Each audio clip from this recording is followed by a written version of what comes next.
আজকে আমরা যারা এখানে এসেছি আমাদেরকে অবশ্যই এখান থেকে কিছু দায়িত্ব নিয়ে বাসা যেতে হবে, কিছু কাজ আমাদের হাতে নিয়ে বাসা যেতে হবে, নতুবা কিছুদিন পর পরে এই বর্বর চাইনিস্ট ইহুদি গোষ্ঠী আমার মুসলিম উম্মার উপর হামলা করবে, আমরা নীরব নির্বিকার ঘরে বসে থাকবো, এটা কোনো মুসলমানের কাজ হতে পারে না।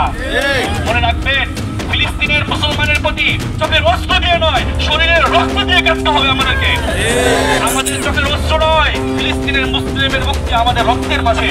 ইমাম মালিক বলেছেন, এই উম্মত ততদিন পর্যন্ত বিজয় লাভ করতে পারবে না যতদিন না তারা তাদের সালাফের অনুসারে জিহাদের পথে নিজের জীবনকে শাহাদাতের পায়রার মধ্যে বিলিয়ে দিবে। এর জন্য প্রিয় মুসলিম উম্মাহ, আজকে এখান থেকে আমাদেরকে কয়েকটি কর্মসূচি হাতে নিয়ে যেতে হবে। 1 নাম্বার, আমরা সকল দোকানে দাওয়াত পৌঁছে দিব, যেই দোকানে ফিলিস্তিনি পণ্য থাকবে সেই দোকান থেকে আমরা ক্রয় করব না। যেই দোকানে ফিলিস্তিনি পণ্য থাকবে, যেই দোকানে ইসরায়েলি পণ্য থাকবে সেই দোকান বয়কট। ঠিক আছে? 2 নাম্বার, আমরা নিজেরা প্রস্তুত হব, দাওয়ার মাধ্যমে আমাদের যুবকরা ফজরের মসজিদে আসতে হবে। আমাদের যুবকদেরকে শুধু মিছিল মিটিংয়ে আসতে চলবে না, এই উম্মতকে জাগ্রত করতে হলে এই উম্মতের যুবকদের জাগরণ সবার আগে জরুরি। ঠিক কিনা বলে? আমাদের উম্মত, আমাদের যুবকরা আজকে টিকটক থেকে নিয়ে নানা ফাহেসা কাজে এমনভাবে হারিয়ে যাচ্ছে যেন এই পৃথিবীটা তাদের জন্য স্বর্গরাজ্য হয়ে যাচ্ছে। যে পৃথিবীতে আপনি আজকে উল্লাস করছেন, যে পৃথিবীতে আপনি আজকে মতোয়ারা হয়ে আছেন, সেই পৃথিবীর অপর প্রান্তে আপনার ভাইয়ের উপরে গাজায়, রাফাতে নির্বিচারে বম্বিং করে মসজিদগুলোকে গুড়িয়ে দেওয়া হচ্ছে। বাইতুল মাকদিস আমাদের প্রথম কিবলা। ইতিহাস মনে রাখতে হবে, বাইতুল মাকদিস হচ্ছে সেই মসজিদ যেখানে সকল আম্বিয়া আলাইহিস সালাম জিয়ারত করেছেন। বাইতুল মাকদিস সেই মসজিদ যে মসজিদ থেকে আল্লাহ রাসূল মিরাজে গিয়েছেন।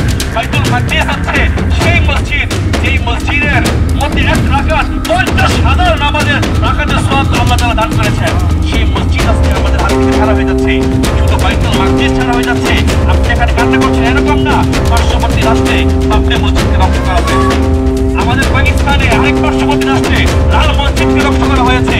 আপনারা যারা বলেন আমরা বাইতুল মাকদিসকে বিজয় করব, ওই আপনার পার্শ্ববর্তী রাষ্ট্রের বাবরি মসজিদ তো আপনি বিজয় করতে পারেন নাই। তার মানে বোঝা গেল কাপুরুষতা আমাদের রন্ধ্রে রন্ধ্রে ঢুকে গিয়েছে। এই কাপুরুষতা আমাদের শরীর থেকে জেরে ফেলতে হবে। ঠিক কিনা বলেন? এই জন্য 1 নাম্বার, যেই দোকানে ইসরায়েলি পণ্য থাকবে সেই দোকানকে আমরা কি করব? বয়কট করব। নিজেদের ঘরে ইসরায়েলি পণ্য রাখবো না। এই উম্মতের যুবকদের ফজরের জামাতে কি হতে হবে? উপস্থিত হতে হবে। তারা যাবে না ইনশাআল্লাহ? কতদিন পর্যন্ত মসজিদের ফজরের জামাতে পণ্য হবে না, ততদিন পর্যন্ত এই উম্মতের বিজয় আশা করা যায় না। আমাদের বুদ্ধিভিত্তিক বিজয় লাভ করতে হবে, এই উম্মতের যুবকদের পড়ালেখায় নামতে হবে। আমরা অনেক বেশি পড়ালেখা বিমুখ হয়ে গিয়েছি, ইতিহাস থেকে আমরা অনেক বেশি অসচেতন হয়ে গেছি, যার কারণে আমাদের মুক্তি কোন পথে, সেই পথকে ভুলে আমরা কথা ছিল মদিনার পথ ধরবো, ধরেছি তুর্কস্তানের পথ। এই জন্য সকল ধরনের আফগান আমেরিকান পথ, তুরস্কের পথ, সমস্ত পথ বাদ দিয়ে আমাদেরকে মদিনার পথ ধরতে হবে। আল্লাহ তাআলা আমাদের সবাইকে ফিলিস্তিনের মুসলিম ভাইদের পাশে দাঁড়ানোর তৌফিক দান করুক। সকলে আমিন। ওয়া আখিরু দাওয়ানা আলহামদুলিল্লাহি রাব্বিল আলামিন।